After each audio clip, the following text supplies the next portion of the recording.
Mas vamos começar nossa agenda trazendo um olhar amplo sobre o significado da ousadia na filantropia e ouvir relatos de quem não está acomodado na zona de conforto.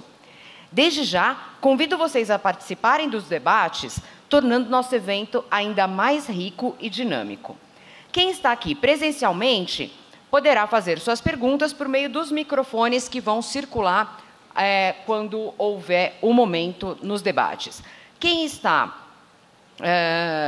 basta levantar a mão e a nossa equipe de apoio vai levar esses microfones para vocês. Os convidados que estão nos acompanhando online devem escrever suas perguntas no chat de transmissão e elas vão ser redirecionadas aos moderadores de cada painel. Participem. Bom, mas sem mais demora, vamos iniciar a plenária de abertura com o tema Ousadia, elemento transversal para ações transformadoras, diversas e inclusivas. Dou as boas-vindas aos nossos convidados. Eduardo Saron, presidente da Fundação Itaú. Geise Diniz, cofundadora do Pacto contra a Fome. Gerda Nicolá, cofundadora do Haiti Community Trust. E o moderador do painel, Rodrigo Piponzi, presidente do Conselho do Grupo MOL e do Instituto ACP, que gentilmente aceitou o nosso convite de última hora para substituir Felipe Yun, que infelizmente é head do Global Philanthropy Forum, que infelizmente não pôde estar conosco porque está se recuperando de uma Covid. Rodrigo, é com você. Alô. Obrigado, André. Estão me ouvindo?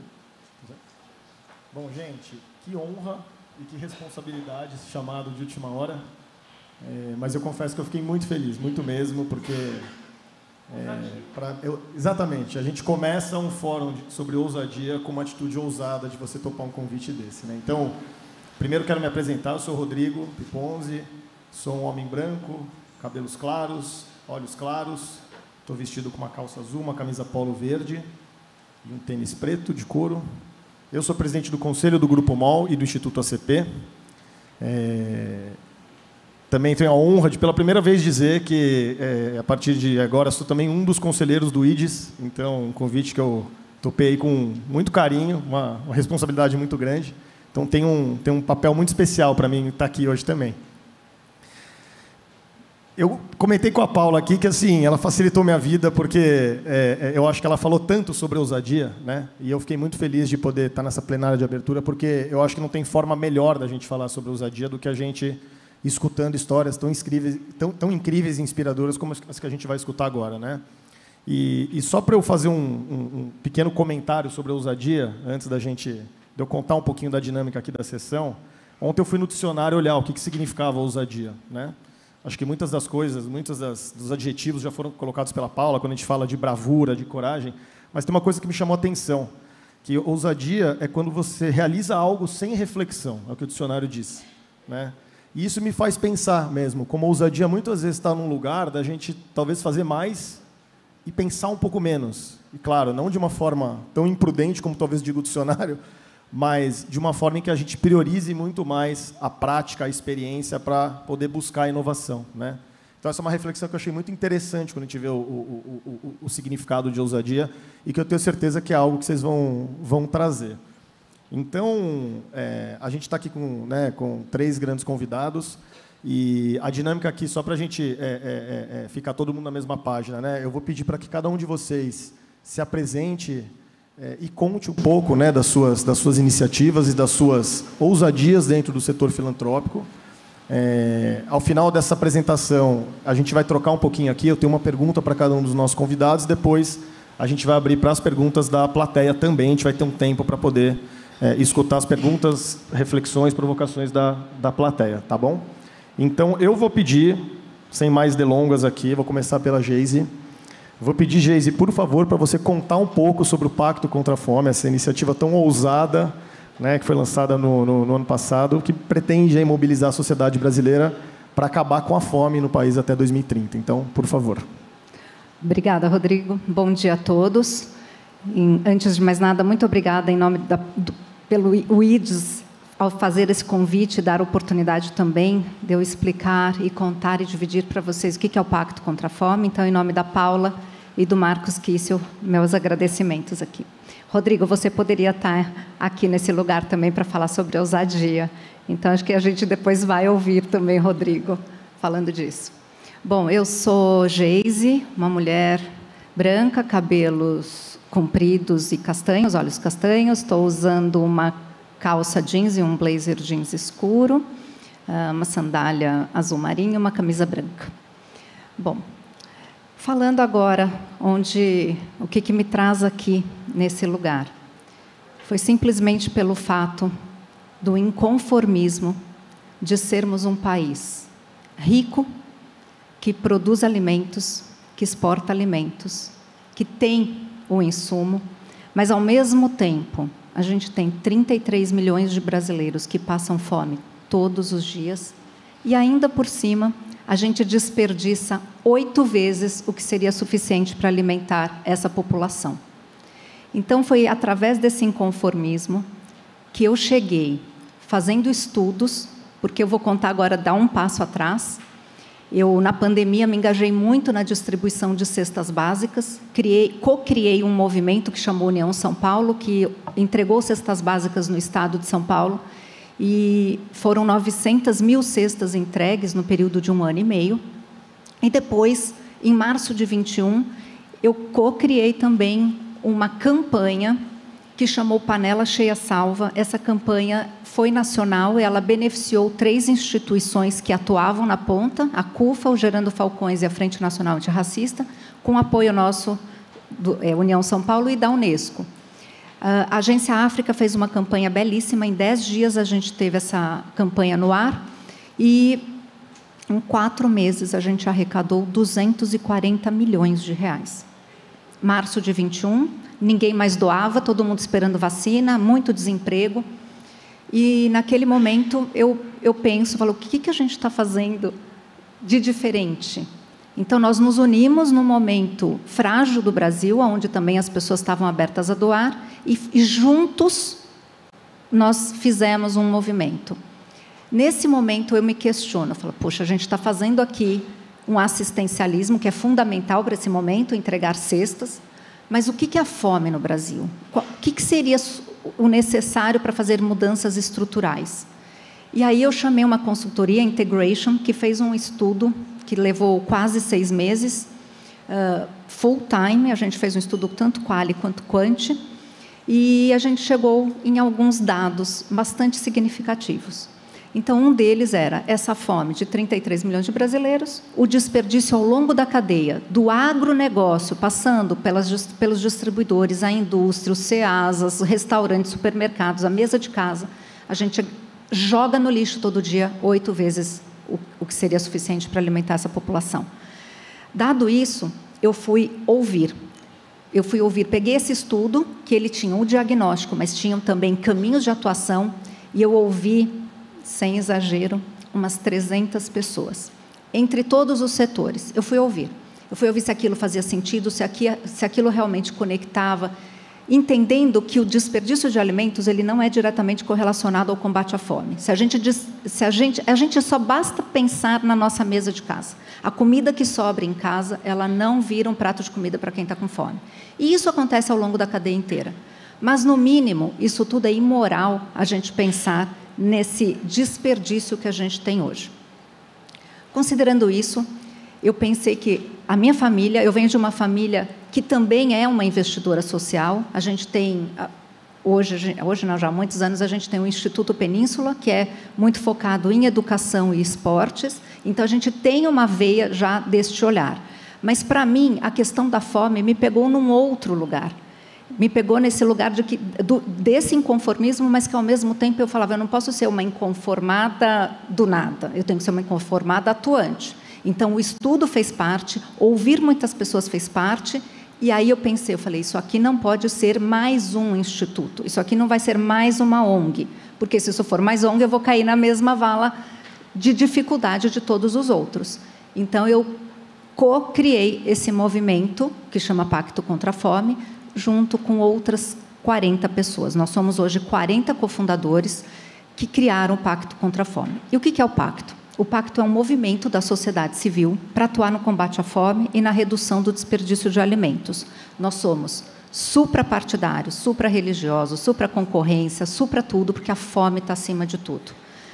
E aí somos multissetoriais, é todo mundo fazendo junto. A gente atua em 3 grandes frentes e a gente tem eu vou falar da meta, que é a mais importante. 2030, nenhuma pessoa no Brasil com fome. E 2040, todas bem alimentadas. Aqui está o pulo do gato. Não basta só sairmos do mapa da fome da ONU. A gente precisa dar condições de alimentos saudáveis e nutritivos para que essa população se desenvolva. Se a gente quer investir em educação, a gente precisa dar o mínimo que é a alimentação. Se a gente quer investir em saúde, a gente tem que olhar para a alimentação. Eu acho que assim, é um dos grandes fatores primários a gente olhar para a questão de como o nosso povo está se alimentando. E a gente atua de um jeito que é não inventando a roda. O que a gente quer? Promover sinergias entre tudo que já existe. Então, existem muitas iniciativas já do terceiro setor, do setor privado e do setor público, só que não se conversam. Então, a gente hoje já criou uma plataforma, que é um hub de iniciativas, onde a gente abarca essas iniciativas para que a gente possa promover sinergias entre elas e, aí sim, a gente conseguir visualizar quem causa mais impacto e, inclusive, até ajudar a fomentar essas iniciativas. Nós lançamos o Prêmio Pacto contra a Fome, é uma iniciativa nossa, junto com a Unesco e a FAO, onde a gente premia 6 iniciativas com um prêmio de R$100 mil cada uma, mais uma mentoria financeira, uma mentoria de gestão. Para quê? Para que a gente dê visibilidade também a quem já faz. E isso vai em todos os setores. A gente vai trazer... Eu tenho mais 1 minuto? Ela deu tempo esgotado. Vou tentar finalizar, posso? A gente vai trazer também a importância de trazer o setor privado para essa pauta do combate à fome. Meio ambiente hoje é muito falado, todas as ações estão sendo direcionadas para a questão ambiental, mas quando a gente fala de desperdício de alimentos, a gente vai completamente para uma questão ambiental também. Então, um dos caminhos é a gente trabalhar muito no S do ESG, fortalecendo isso, e a gente vem fazendo um trabalho com a B3 Social, vem fazendo um trabalho com o FEBRABAN e as instituições financeiras. E a gente vai lançar também o crédito da fome. O crédito é como se fosse um modelo compensatório, nos mesmos moldes do crédito de carbono, para aquela empresa que também não consegue fazer nada, ela consegue, pelo menos, fazer isso com projetos voltados para a nutrição na primeira infância. E o terceiro grande bloco de atuação é a advocacy e políticas públicas. A gente, para fazer isso, tem que ter embasamento.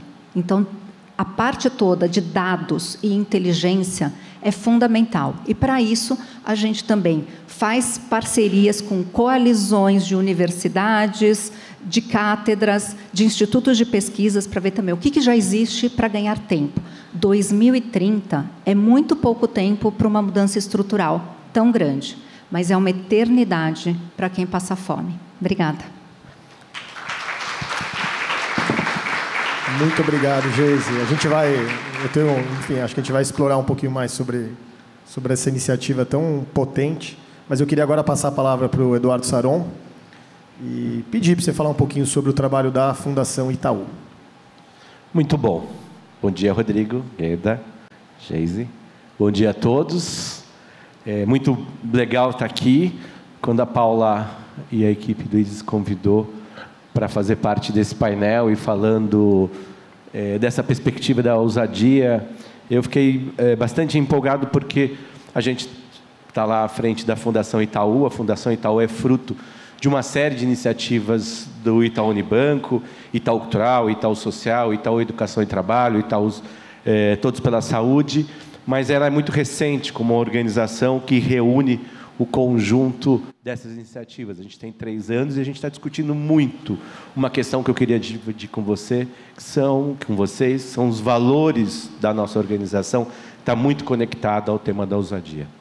Eu sou um homem branco, estou vestido todo de azul para ficar mais fácil a minha descrição, tenho um óculos meio transparente, cabelos meio cinza, meio prateado, enfim, alguma coisa assim. E estou realmente muito feliz de estar aqui com vocês. Não é a primeira vez que eu estou nesse fórum, já tive o privilégio de estar aí. Hoje tenho o privilégio de estar aqui, mas, sobretudo, o privilégio de estar trocando com uma plateia tão relevante e importante de um tema absolutamente urgente, que é a filantropia no Brasil. Para mim, o tema da ousadia é fundamental para a gente pensar nesse Brasil que a Geise trouxe, de números tão impactantes. Ela fala de 2030, e é interessante que o número 2030 também é um marco na nossa perspectiva sobre o aspecto da Fundação Itaú. 2030, o Brasil passa a ser, tecnicamente, um Brasil de terceira idade. Em 2030, o Brasil terá, segundo o IBGE, mais pessoas com mais de 60 anos e menos pessoas com menos de 14. Isso já começou no Rio Grande do Sul. O último lugar, que vai chegar lá em 2040, na verdade, vai ser a Amazônia Legal. Mas o fato é que 2030 é um ano bastante transitório para um país que esqueceu de crescer. Nos últimos 30 anos, a gente cresceu 2% em média ao ano, enquanto a nossa população cresceu 1,1%, portanto, nosso crescimento quase que se anulou, portanto, um desafio imenso. Cada um aqui de vocês que cresceram mais do que os seus pais, mais do que os seus avós, certamente são pontos fora da curva. Isso é muito triste, num Brasil de tantas perspectivas, e um Brasil que cresceu de crescer e precisa acelerar os seus programas, as suas ações, os seus projetos, para impactar socialmente, do ponto de vista sustentável, o conjunto dessa organização. Por outro lado, a gente tem números maravilhosos nesse Brasil. Todos os dias, um Canadá vai de alunos para as escolas públicas brasileiras. São 35 milhões de meninos e meninos, lá do ensino infantil até o ensino médio, que vão para as escolas públicas. Um Mato Grosso, um Espírito Santo de professores recebem esses alunos. Esses números são fantásticos e são muito poderosos. Agora, para a gente pensar num país que também tem números dramáticos sobre a questão da educação, nós somos hoje lá entre os últimos respondentes do PISA, esse índice que mede a qualidade de vida em mais de 70 países no mundo. Na matemática, nós somos o último, somos o penúltimo. A China é o primeiro. E esse mesmo PISA diz que, se a gente continuar no tempo de aceleração que a gente está hoje, está melhorando a educação brasileira? Está.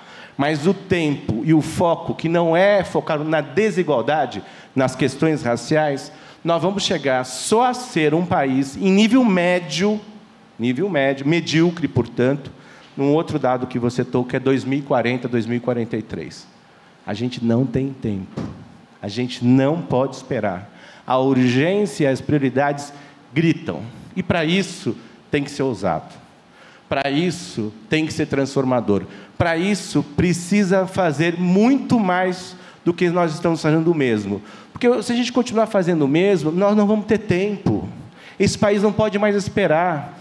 Outro dia, estava num seminário e um homem branco, assim como eu, hétero, assim como eu, estava falando de números, evidências, e, no final da fala dele, um seminário fora do país, sobre o Brasil, todo mundo ficou meio deprimido. E uma menina negra, jovem, nessa mesma mesa, uma brasileira, falou assim: você, homem branco, pode se deprimir.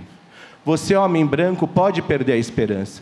Mas eu, uma menina negra da periferia, ela era do Ceará, viu, Saulo? Pertinho lá de você. Eu, menina negra da periferia, não posso perder a esperança. Não posso perder a perspectiva de vida, porque o que me assombra nesse futuro é o futuro que você construiu junto com as suas expectativas e as suas esperanças. E essa fala me tocou, e a gente tem debatido muito quais são os desafios da Fundação Itaú sobre o aspecto desta ousadia, dessa capacidade transformadora. Para mim, 4 questões são fundamentais. Primeiro, valorizar as pessoas da sua equipe. A gente é uma organização que presta serviço, né? Fazendo um corte duro. E presta e faz serviços para as pessoas terem uma vida melhor. Portanto, se eu não começar valorizando as pessoas da organização, colocando elas no centro dessa transformação, há alguma coisa errada na sua origem. A segunda é fazer uma gestão participativa. Vejam, não é uma organização participativa. Tem, naturalmente, os níveis de responsabilidades, as complexidades, as governanças, as necessárias situações de compliance, mas é preciso que a gente envolva do estagiário à liderança maior nessa perspectiva participativa. A quarta questão, a gente precisa ser uma organização antirracista. Não dá para mais tolerar isso.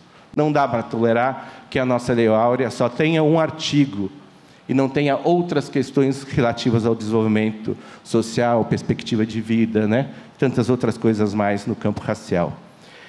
E a quarta questão, fundamental para nós, é ser uma organização que é inventiva, exploratória e pioneira. Porque com os dados, com as informações, com as modelagens atuais, nós não vamos dar conta dessa urgência e dessas prioridades. A gente precisa ser inventivo, precisa ir muito além do que a gente está fazendo para que a gente possa realmente fazer diferente. E para isso, e eu concluo, porque tem uma plaquinha que já pediu para eu esgotar aqui a minha fala, só tem uma forma de a gente conectar todas as pessoas em torno dessa sinergia: participativo, valorização das pessoas, antirracial, inventivo, pioneiro, é conectar as pessoas aos seus próprios valores, aos seus próprios propósitos, convergindo os valores dessas pessoas com o valor da organização, o propósito dessas pessoas com o propósito das organizações, porque as metas ficam mais fáceis, o impacto sobre a sociedade e o sentimento que você realmente está fazendo a diferença será muito maior. Muito obrigado. Espero que eu tenha dividido um pouco com vocês as nossas experiências lá da Fundação. Muito obrigado, Saron. Muito inspirador. A gente vai explorar um pouquinho mais sobre isso também. Agora eu quero passar a palavra para a Gerda. Para quem não sabe, a Gerda vem do Haiti, onde ela desenvolve um trabalho muito bacana com o Haiti Community Trust. E eu queria que você contasse um pouco do seu trabalho, da organização e como tem sido agir no Haiti. Muito obrigada. Bom dia. Na nossa cultura, no Haiti, nós dizemos oné. E depois você responde respect. Então, como a Paula disse que nós vamos ser muito ousados hoje, nós vamos treinar, ok? Então, eu vou fazer oné e vocês vão responder respect. Prontos? Oné, respect. E nós falamos oné, respect, por quê? Porque é uma oportunidade. Desculpa que eu estou me ouvindo em português, está meio confuso. É uma oportunidade para nós dizermos que vamos honrar uns aos outros e vamos ter respeito um pelo outro. E também é uma forma, quando você chega na casa de alguém, você diz oné e você não ouviu o respect de resposta, significa volte para sua casa. Não estamos prontos para receber você. E eu quero agradecer. Um agradecimento especial ao Felipe por ser ousado de me ouvir falar num evento, e ele achou que realmente eu poderia fazer parte desse fórum aqui hoje, porque ele com certeza é uma pessoa ousada. E para aqueles que estão assistindo, deixa eu me descrever. Eu sou uma linda mulher negra, eu tenho uma pele cor de oliva, com um cabelo lindo, e eu estou com óculos muito bonitos, eu estou com um lenço laranja, roupa preta e tudo para acentuar a minha beleza. E eu queria dar um agradecimento especial a Ides por ser ousada o suficiente para iniciar essa entidade, que tem sido uma inspiração para o trabalho que nós começamos a fazer com o Haiti Community Trust. E eu queria aproveitar a oportunidade para honrar o Michael, o fundador, um grande amigo, mais de 28 anos, Pierre Jonas Hibert. Pierre, por favor, fique de pé, ele está aqui na sala, ele é o cofundador da Haiti Community Trust, esse modelo. Então, muito obrigado por estar aqui. A Haiti Community Trust tem sido uma força de transformação nessa era de desenvolvimento, de sustentabilidade. A Haiti Community Trust é pioneira em relação a essa mudança de paradigma, de onde nós vivemos na verdade, moradia temporária para algo permanente. E alavancando especialistas no local, vendo ali os desafios que o Haiti teve. Dando o empoderamento local, o Haiti Community Trust conseguiu reformatar essa abordagem ao desenvolvimento da comunidade, fazendo intervenções curtas e transformou isso num modelo para soluções. E é um modelo onde a Haiti Community Trust introduziu uma permanência financeira, colocando projetos que têm o suporte necessário. E isso tem facilitado o planejamento de longo prazo e isso está de acordo com a alocação de recursos. Isso distingue a Haiti Community Trust de vários modelos tradicionais no país. E no centro do Haiti Community Trust, nós temos uma crença firme no potencial das comunidades haitianas, centrando as vozes locais e nos especialistas. A Haiti Community Trust tem desenvolvido uma cultura de posse e de orgulho, empoderando as comunidades a liderar seu próprio desenvolvimento, seus próprios projetos. O Haiti Community Trust tem uma abordagem multifacetada e endereça várias áreas: educação, ambiente e também empreendedorismo. E essas perspectivas colocam um balanço nas comunidades, tocando em várias facetas de crescimento social, reconhecendo o poder da sinergia. O Haiti Community Trust ativamente tem colaborado com vários stakeholders de organizações locais e também parceiros internacionais. E isso tem ampliado o impacto de seus projetos e também criado mais impacto no país. Então, não é só ver as necessidades que existem, nós também colocamos uma base forte para as gerações futuras que vêm por aí. O seu compromisso na criação de capacidade, falando com a liderança e olhando para práticas sustentáveis, promete um futuro mais bonito para o Haiti. O Haiti Community Trust é um modelo, eles são audaciosos e são corajosos, saindo do que é convencional e usando a ajuda internacional e focando em soluções e alavancando os especialistas na área. O Haiti Community Trust não está apenas fornecendo um band-aid. Não, ele quer catalisar uma transformação no desenvolvimento da narrativa do Haiti. Em essência, a audácia, a coragem da visão do Haiti Community Trust, junto com seu compromisso em relação ao empoderamento local e a prática sustentável, tem deixado uma marca incrível no país, abrindo o caminho para transformação e mudança. Se você adormeceu enquanto eu estava falando e você perdeu alguns dos itens principais que eu estou compartilhando, nessa ideia falamos sobre coragem e audácia. A Haiti Community Trust acredita que podemos criar nossas próprias ideias, então isso não é ousado. E no Haiti é isso mesmo, para mudanças transformacionais no Haiti, fazendo dessa forma com o legado dos doadores.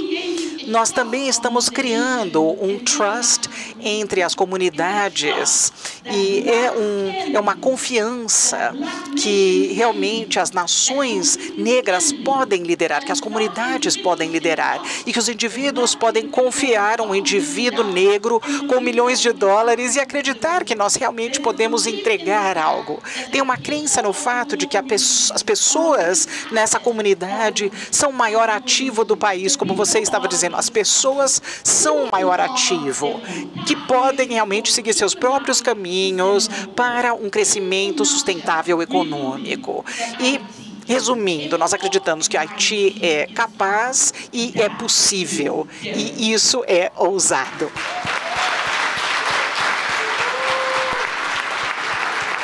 Uau, thank you so much. Muito obrigado, Gerda. Acho que a gente começa aí com o pé direito, né, a conversa sobre a ousadia, porque eu adorei uma coisa que a Gerda falou, que as pessoas são o principal ativo, né, desses modelos, dessas soluções, e eu acho que a ousadia, muitas vezes, ela passa por reconhecer isso, né, e acho que cada um aqui, dentro do seu contexto, trouxe um pouco, né, da forma como enxerga as suas soluções, tendo as pessoas e tendo as questões que norteiam, obviamente, né, os problemas que atacam essas pessoas como o centro para qualquer tipo de tomada de decisão, né? Então, eu acho que são 3 exemplos muito potentes e que, de alguma forma, também são exemplos muito coletivos, né, que acho que dependem de muita mobilização, dependem de visões muito amplificadas e colaborativas para que possam endereçar metas tão profundas e, ao mesmo tempo que tão distantes, tão necessárias e, na nossa visão, curtoprazistas, porque a gente precisa atacá-las rápido. Então, eu acho que a ousadia carrega muitos elementos que eu gostaria de explorar um pouquinho mais agora com vocês. A gente tem exatamente 21 minutos e 40 segundos para terminar o painel, e eu sei que aqui...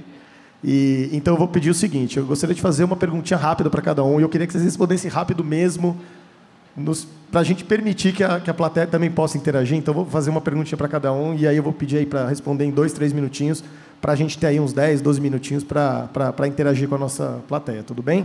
E aí eu vou começar com a Geise, porque uma coisa que me chama a atenção no Pacto, e não só discutindo, mas desde o primeiro momento que eu conheci, foi justamente a ousadia de mobilizar de forma tão potente, com uma meta tão forte, que é acabar com a fome no país até 2030, mobilizar setores dos mais diversos, pessoas com ideologias diferentes, pensamentos diferentes, que ocupam espaços diferentes. Então, eu queria que você falasse um pouco do que você enxerga em termos de desafios e oportunidades para esse tipo de mobilização tão grande, tão coletiva, tão potente.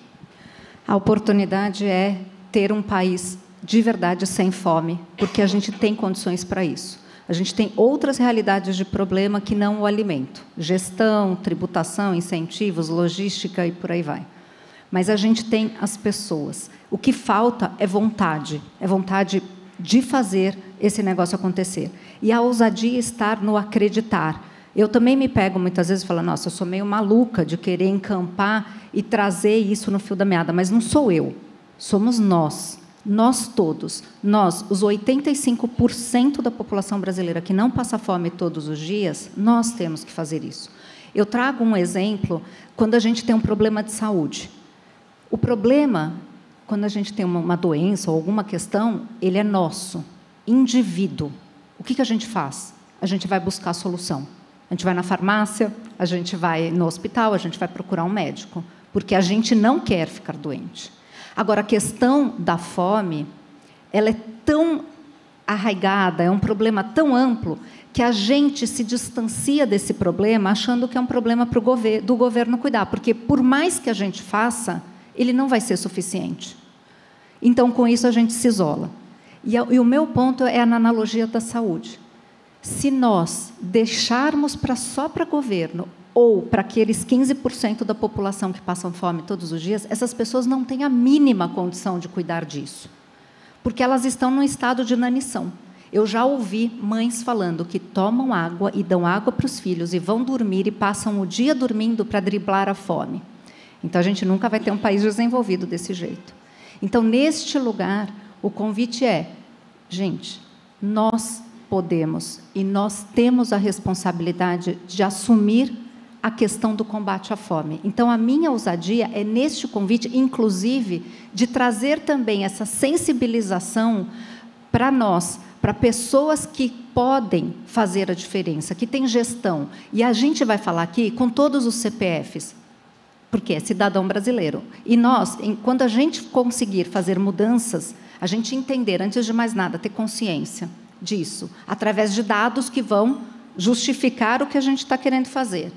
E aí, com isso, a gente pode mudar os nossos hábitos, a gente muda a nossa família, a gente muda a nossa comunidade, a gente muda na escola, a gente muda no trabalho. E aí, eu estou falando aqui de poderes, aqui, quer sejam executivos em grandes empresas, ou em médias ou pequenas empresas, a gente tem o poder de fazer. Então, a minha ousadia vai também passa hoje por aqui, de trazer um pouco de sensibilização a cada um de vocês de que, sim, esse problema é possível ser solucionado. Não sei se eu cumpri 3 minutos. Tudo certo. Obrigado, Geise. E acho que você traz uma coisa muito importante, que é... Você traz algo muito importante, que é o acreditar. Né? Eu acho que esse é um elemento muito importante, não só para a ousadia, como para a mobilização, né? Para a ousadia em mobilizar. E eu queria passar a bola para o Saron, e uma das coisas que me chama a atenção na Fundação Itaú, que você comentou rapidamente, né, foi o desafio de juntar no mesmo lugar, né, diferentes iniciativas sociais que já existiam dentro do Itaú, como o Itaú Cultural, o Itaú Social. Então, eu queria que você falasse um pouco sobre, não só o desafio de fazer isso, mas qual foi exatamente a motivação, o que vocês enxergaram como oportunidade, né, dentro desse lugar de colocar tudo dentro de um guarda-chuva da Fundação Itaú. Muito bom. Às vezes as pessoas acham que as estratégias são criadas de maneira bastante elaborada e pensada e repensada para depois serem aplicadas. As estratégias vão sendo construindo ao longo das iniciativas, né? A dinâmica, a disciplina, a determinação vão endereçando as estratégias. O primeiro horizonte, depois de um grande estudo da McKinsey, era como é que a gente aumenta a eficiência e a efetividade dessas iniciativas que estavam em vários espaços do Itaú Unibanco, né? O Itaú Cultural tem 35 anos, o Itaú Social tinha seus quase 30 anos, a área de educação e trabalho ligada ao ensino médio profissionalizante e tecnológico, lá no Itaú BBA, já com seus 15 anos, e a gente se falando pouco, a gente se organizando de maneira muito precária. E aqui tem um oceano azul, e esse oceano azul a gente está começando a detalhar com mais intensidade nos últimos 2 anos, e aí agora, principalmente depois da pandemia, que é a possibilidade de você juntar as questões da educação básica, e aí, no caso do Itaú Social, o foco é o Fundi 2, é o antigo ginásio, são os anos finais, e o ensino infantil, o G4 e G5, ali na hora que a criança está criando a sua plasticidade cerebral. O Educação em Trabalho é focado no ensino médio profissionalizante, e o Itaú Cultural, naturalmente, nas questões de cultura. Juntar essas 3 questões, observando o jovem, a criança, o menino, o adolescente, a partir da perspectiva, por óbvio, e não tem nenhuma estratégia nisso, tem obviedade, do sujeito íntegro, inteiro, que precisa ser tratado de maneira ao seu conjunto, é algo natural e necessário. Nós fizemos uma pesquisa com 800 empresas sobre o primeiro emprego. De cada 10 jovens contratados, 7 perdem o emprego deste primeiro emprego, Guilherme, no primeiro ano. Cada 10, 7 perdem o emprego. Eles são contratados pelas questões técnicas, pelo seu currículo, pelas suas competências técnicas escritas no seu currículo. E essas 800 empresas falaram que grande parte desse desligamento se dá pela baixa habilidade socioemocional desses meninos e dessas meninas. Principalmente a baixa capacidade de comunicação. Onde está esse vácuo? Onde está esse gap? Vamos lá. Se tem uma coisa que pode contribuir nesta construção, e agora a Escola de Tempo Integral foi aprovada há pouco tempo no governo Lula, essa construção das habilidades técnicas, das competências técnicas e habilidades socioemocionais, se dá muito, e a Geise tem um outro chapéu aqui do MASP, assim, quando a Ana Helena aí da Bienal, eu vi o Fausto da USESP aí também, se dá muito em virtude dessa intersecção entre educação e cultura. Aqui tem um poder monstruoso. A Geise falava da possibilidade de ser um hub, de construir esses rizomas. Talvez esse seja um dos grandes desafios do Brasil. Olhar as várias iniciativas e sob a ótica do hub, e a gente está fazendo isso dentro da Fundação, para que essas iniciativas se complementem, se interajam, se articulem, sejam orgânicas entre si. Não dá para a gente perder esses jovens em virtude de ausência de competências, ausência de habilidades socioemocionais, né, que estão indo para a tela, estão se falando menos, estão convivendo menos, estão tendo menos vínculos. Quando estão diante do trabalho, tem lá todo esse choque cultural. Então, isso é importante. Então, unir essas experiências, pensar de maneira inteira nesses jovens, é um dos nossos grandes desafios lá da Fundação Itaú. E, mais uma vez, para reforçar, nós, e é um privilégio eu participar daquela organização, temos os melhores profissionais, certamente como vocês têm nas organizações de vocês. As soluções estão aí em várias partes do país. Olhar para isso, compilar isso, construir a partir disso evidências. E aí talvez um dos grandes desafios desse país, no campo público, e também no terceiro setor, assim como na iniciativa privada, que é a questão da implementação. Olhar para isso e criar modelagens, ações, projetos, programas de implementação, talvez seja um grande desafio, e é o que a gente está tentando lá atuar por meio da Fundação também. Obrigado, Saron. Vou passar a bola para a Gerda. Desculpa te pressionar, vou precisar que você responda mesmo em 2 minutinhos, tá?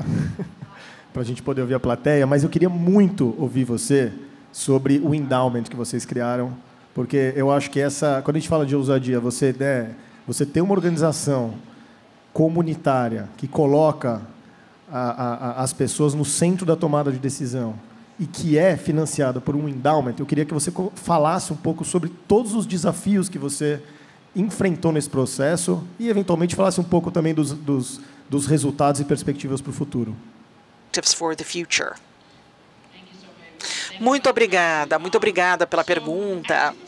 Então, no IT Community Trust, com essa ideia do endowment, só para vocês saberem, isso é um processo que levou uns 15 anos para eu e o Pierre estudarmos, para realmente entender o IT, para entender o que aconteceu no país, reconhecer a ajuda internacional que entrou no país, que não saiu do país, que, na verdade, não deixou o país melhor do que quando eles entraram, e para realmente começar a pensar, quando nós olhamos para outras nações, o que é exatamente a sustentabilidade? Qual que é o principal ingrediente que vai permitir uma mudança permanente e sustentável, olhando de uma perspectiva econômica no país? Então, esse modelo de endowment, nós visitamos muitos lugares, fomos para várias fundações no Caribe, chegamos aqui no Brasil, também encontramos com algumas comunidades e alguns indivíduos, na África também, e a coisa que realmente permite que qualquer entidade dure mais tempo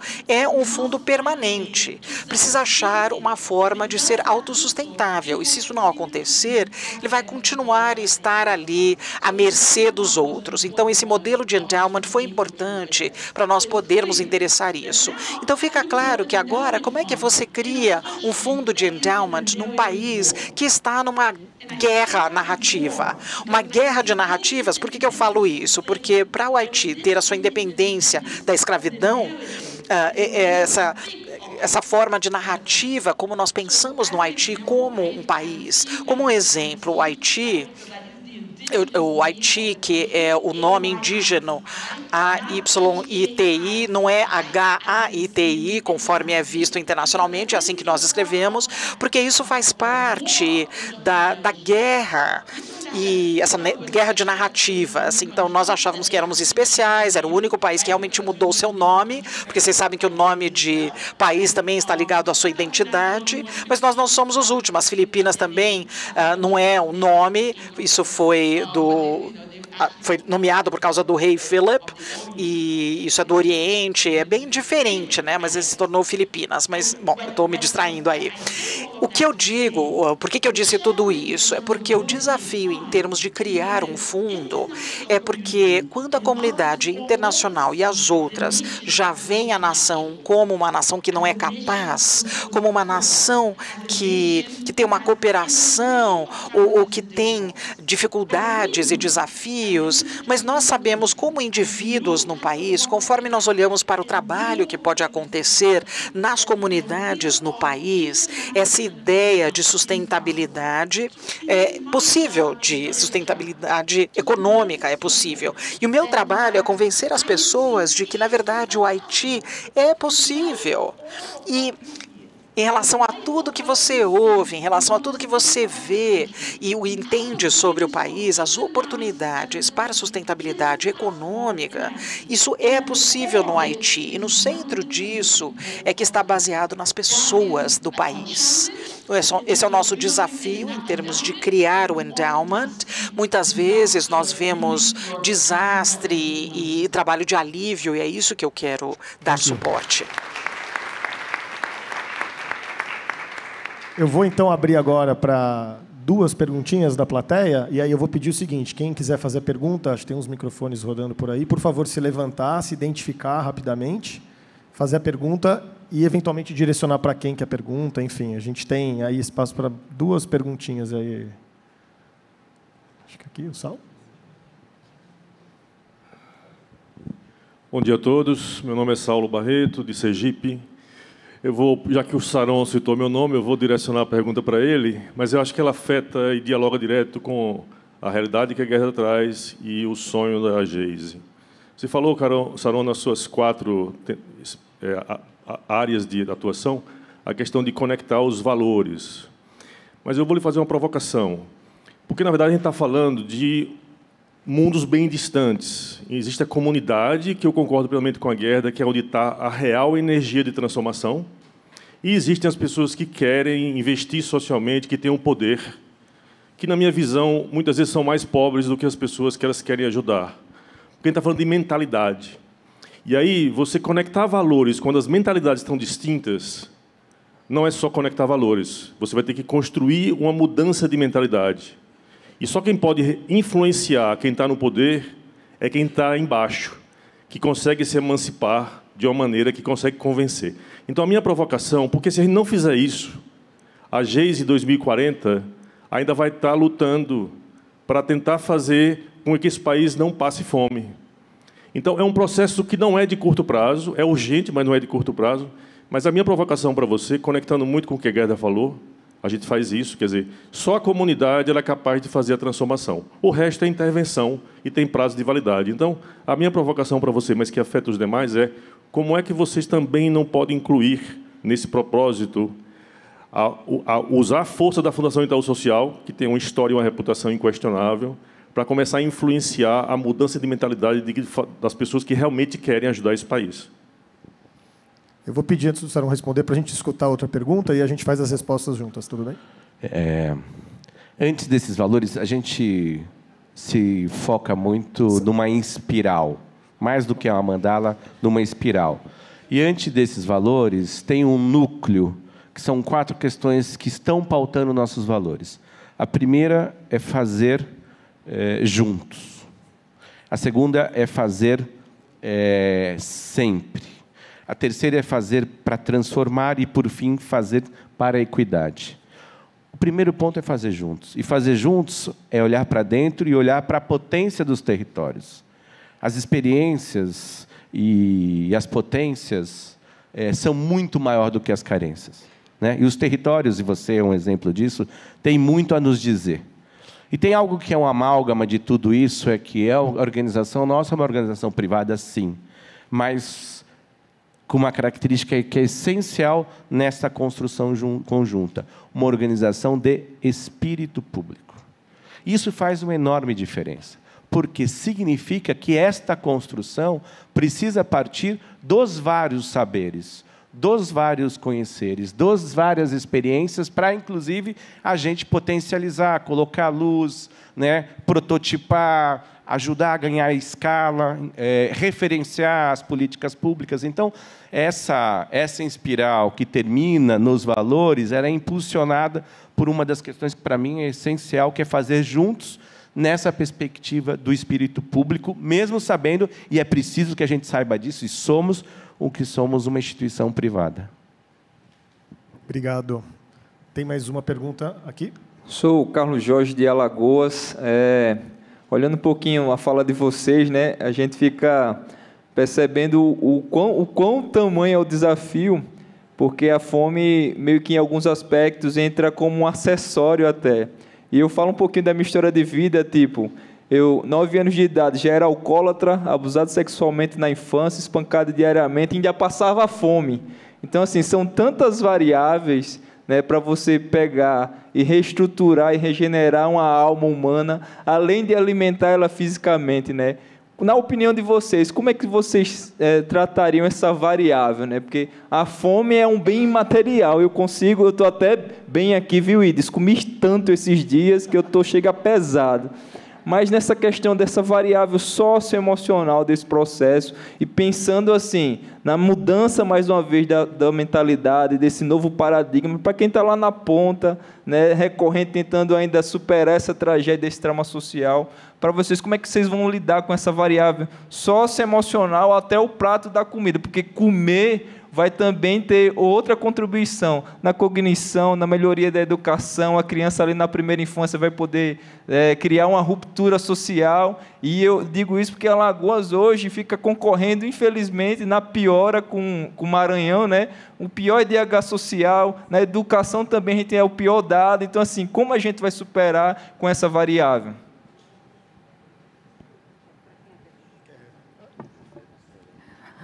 Bom, eu acho que isso passa tudo pela pergunta também do Rodrigo, né, e do Saulo. Como que a gente faz isso olhando para quem de fato precisa? Esse é o aprendizado que eu acho que esse grupo todo tem que ter, porque muitas vezes a gente está aqui no topo da pirâmide, olhando estrategicamente as coisas, mas a gente precisa entender a base, o que de fato essas pessoas precisam, o que essas pessoas vivem. Vou te dar um exemplo. Hoje está tendo toda essa discussão da reforma tributária, e dentro da reforma tributária tem a questão da cesta básica.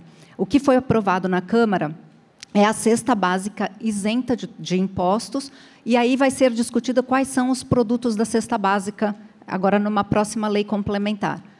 Nenhum momento foi falado de questão nutricional nessa cesta básica. E muito menos regional. O que a pessoa do Sul come não é a mesma que do Norte come. Então, a gente também está trazendo esse olhar e estudos que embasam essa discussão para que a gente coloque isso. Então, o olhar para a comunidade, por isso que a gente tem essa preocupação, a gente está fazendo aqui piloto, o nosso primeiro piloto está no estado do Ceará, um dos estados também, infelizmente, que mais tem fome, junto com o governo. Não dá para fazer isso sozinhos. Tem que trazer governo, tem que trazer iniciativa privada, tem que trazer o terceiro setor, que já atua na ponta e conhece a base. Então, eu acho que só essa soma de saberes que vai fazer. E eu queria aproveitar minha fala, que eu acho que vai ser a última, um merchan, e você me perguntou dos desafios. Um grande desafio que a gente enfrenta hoje, o Saulo e todos nós aqui, os empreendedores sociais, é apoio, é captação. Eu realmente não imaginava o quão difícil seria, eu sempre estando do outro lado, sendo investidora. Eu pensei, vai ser muito fácil captar por uma questão estruturante da fome, quando eu vi quanto que a gente captou de cesta básica, que era assistencialismo. E não é tão simples. Mesmo a gente tendo todos os KPIs, os entregáveis, os produtos, as metas, não é tão simples. Então, eu faço aqui um convite também, quem quiser, tiver interesse de embarcar junto, de saber mais sobre o Pacto contra a Fome, combate à fome e redução do desperdício, acessem o site, nos procurem, vou estar aqui, para que a gente vá juntos, porque a gente precisa fazer essa roda girar. E quando o Itaú fala que apoia já projetos que fazem, é isso que a gente precisa. Para ganhar tempo, é apoiar quem já faz. Obrigada. Obrigada pela pergunta também. E que bom ver você aqui tendo superado tudo isso que você passou. Parabéns. Obrigado, Geise. Me deram uns minutinhos aqui, né? Então eu queria, na verdade, só pedir para a Gerda fazer algumas considerações finais, mandar uma mensagem. Você veio de tão longe, a gente está tão honrado de te receber aqui. Eu queria muito que você pudesse também mandar uma mensagem final aqui para a nossa audiência antes da gente fechar o painel. Please. Bom, muito obrigada. É um grande prazer também ouvir, porque nós estamos lidando com muitos desafios também, mas quando você chega num país como o Brasil, que também está falando sobre desafios que vocês enfrentam no trabalho que fazem, também gera muita esperança para todos nós. E a nossa presença aqui hoje, o seu convite para o IT Community Trust, para o IT fazer parte desse fórum, é uma mensagem que vocês estão mandando, que vocês também acreditam no trabalho que é possível no país. E isso é muito significativo. Nós sabemos muito bem que o IT precisa de amigos. Existe uma diferença entre amigos, tem os bons amigos também. O IT precisa de bons amigos. E fazer parte desse fórum hoje é uma oportunidade para nós crescermos nessa amizade. E nós pedimos a todos vocês não apenas verem o que vocês estão vendo no Google, não é uma coisa que não aconteceu na apresentação, apresentação, porque vocês podem entender o país. Então, quando nós dizemos que o Haiti é possível, que vocês podem ver o que é necessário do nosso lado, mas para nós podermos criar um endowment, significa que nós precisamos pensar de maneira holística. Não podemos simplesmente pensar em fome sem pensar nessas questões sistêmicas que precisamos lidar também. Então, não é só dar alimento às pessoas que a comunidade internacional pode fazer. É também sobre como nós vamos dar suporte ao crescimento local. É isso que precisa acontecer. Para os indivíduos também poderem se alimentar, para eles também poderem ter uma oportunidade de desenvolvimento econômico. Então, realmente, é crucial para nós pensarmos em confiança.